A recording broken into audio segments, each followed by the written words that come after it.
Hello, friends. Today, Snuggles and I will be sharing a story with you called Incredible Ned by Bill Maynard and Frank Ramkowitz. Incredible Ned. You could see what he said. Everything that he spoke appeared over his head, or right next to his chair, or a few yards away. And his friends would all shout, "We can see what you say!"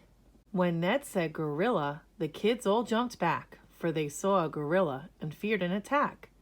And when Ned said bananas, bananas were there, on the stove, in the sink, in his hair, everywhere. If a word that Ned said was the name of a thing, then that thing might float by on the end of a string. He could say and or the and have nothing to fear. It was words like baboons that made baboons appear. It started when Ned was a child of 1. His father came home and asked, "What has Ned done?" And his mother replied, "Well, it may sound absurd, but today was the day that I saw his first word." "You saw his first word? You saw his first word? You saw his first word? Don't you really mean heard?" Ned's problems began on his first day of school. Every time that he spoke, he felt more like a fool. When the things that he said appeared over his head, or on top of his desk, or a few rows away. Then his classmates would shout, "We can see what you say!"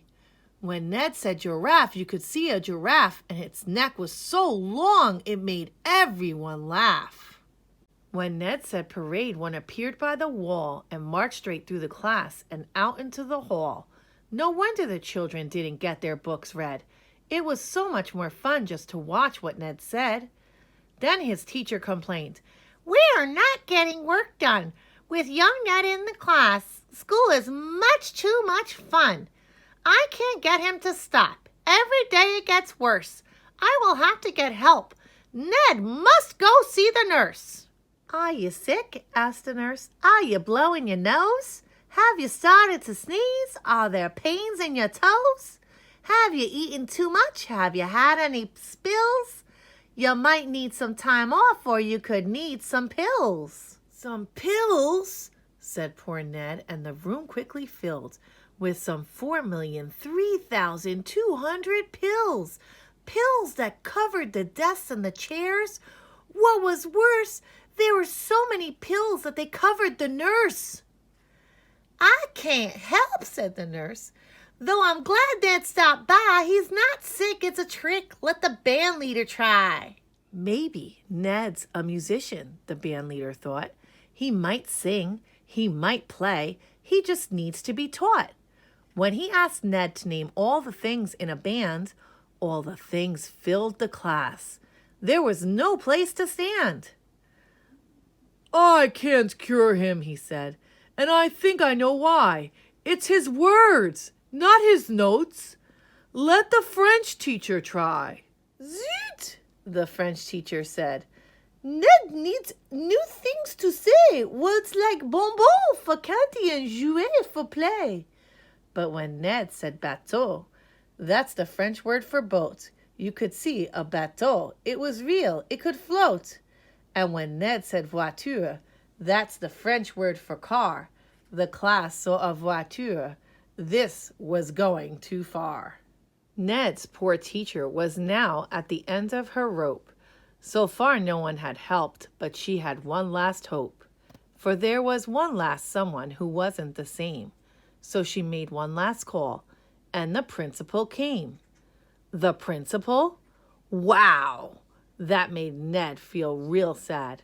When the principal comes, then you know things are bad. In your school, she's the law. In your school, she's the boss. And the last thing you want is for her to feel cross. "Ned," the principal said, "I will have to be stern, for we want the class calm so the children can learn. And whenever you speak, the whole class comes apart. Since you can't seem to stop what you didn't mean to start, I have made up a rule that should satisfy all. You'll say nothing at all, or go stand in the hall." Say nothing at all or go stand in the hall? Ned must never say bat, never even say bull. Then that's it, Ned decided. I guess I won't speak. And he sat there in silence for almost a week, till the art teacher came on her usual day, and they told her why poor Ned had nothing to say. "Oh, my goodness," she said. "Let me stop those complaints." And she gave Ned some pencils and paper and paints. Then she watched what Ned did, and she liked what she saw. When he picked up a pencil and started to draw, he drew fish, he drew birds, he drew flowers and trees. He drew lions and tigers and monkeys and bees. "What is that?" asked the teacher. "A lion," said Ned. And nothing but nothing showed over his head. "What is that?" asked the teacher. "A tree," Ned replied, and nothing but nothing appeared at his side. The art teacher smiled. She could understand Ned, and she knew why those things had shown over his head. "Ned's an artist," she said. "That's what Ned's all about. When your head's full of pictures, they have to come out." Now, to show those great pictures that lived in his head, Ned didn't need to use his words. He could draw them instead. Because painting and talking are equally real, they're just two different ways to show folks how you feel.